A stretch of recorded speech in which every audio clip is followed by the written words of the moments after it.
Je suis Fabien Domergue et je suis actuellement analyste revenu management à Disneyland Paris. Un ingénieur statistique chez Disney, concrètement, ça va être vraiment déceler l'information la plus pertinente parmi toute l'information qui sera disponible. Donc typiquement, ça peut être essayer de travailler le plus possible sur des prévisions, mettre en place des modèles prédictifs afin de pouvoir évaluer les demandes à venir. Par exemple, quand on lance des ventes privées, c'est notre équipe qui détermine les quotas dont on a besoin en fonction des hôtels et de la demande qu'on estime à venir dans le futur.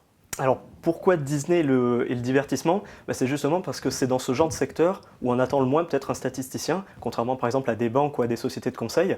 Donc c'était vraiment un petit peu cette aventure, ce terrain un petit peu inconnu pour nous qui m'a motivé.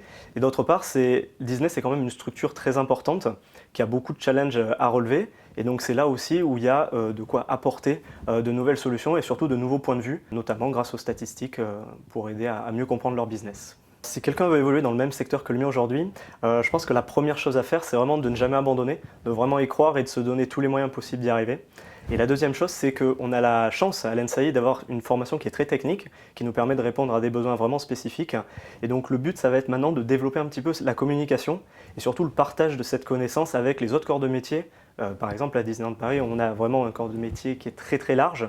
Et donc l'important, c'est de communiquer tout notre métier, toute notre partie technique de manière très pédagogique et de pouvoir interagir au mieux avec ces équipes-là. Donc c'est de ne pas rester dans sa bulle de technicien, mais d'adopter quelque chose de beaucoup plus ouvert et finalement une approche très pédagogique pour les autres corps de métier.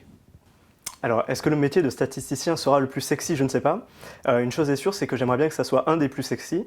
Et l'idée de le rendre plus attractif, c'est à travers finalement chacun d'entre nous, ingénieurs statisticiens, de démontrer un petit peu les capacités qu'on a pour le rendre accessible à tous et justement le démocratiser pour montrer que nous ne sommes pas enfermés dans notre bulle, mais qu'on peut partager et être plutôt attractif. Ouais.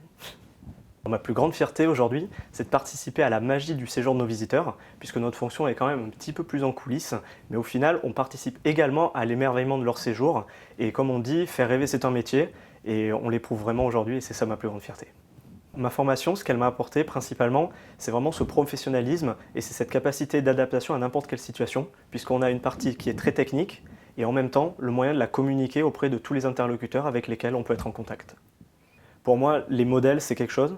On se base dessus, on les construit, c'est ce qui nous permet de répondre, mais c'est cette réponse justement qui est la plus importante et c'est la manière dont on la communique qui fait finalement la force de la donnée et non pas les tonnes de techniques qu'on a mis en œuvre pour sortir le chiffre. Donc je pense que c'est vraiment ça l'évolution, c'est-à-dire qu'on va aller vers de plus en plus de chiffres et le plus important ça va être non pas de tous les traiter, mais surtout de les communiquer, de les vendre, puisqu'au final quand on communique à nos supérieurs, aux clients, c'est le sens qu'on leur donne qui fait toute la force du chiffre et non pas tous les modèles qu'on a mis derrière. Même si on en est très fiers, hein, parfois 4 heures de modèle c'est beau, mais c'est surtout le résultat qui en sort et la manière dont on le communique. Alors à tous ceux qui hésitent, l'argument c'est je pense vraiment cette diversité des compétences et qui nous permet de nous adapter à différents types de domaines, comme par exemple la santé, la finance ou encore le marketing. Faites le bon choix, rejoignez l'ENSAI.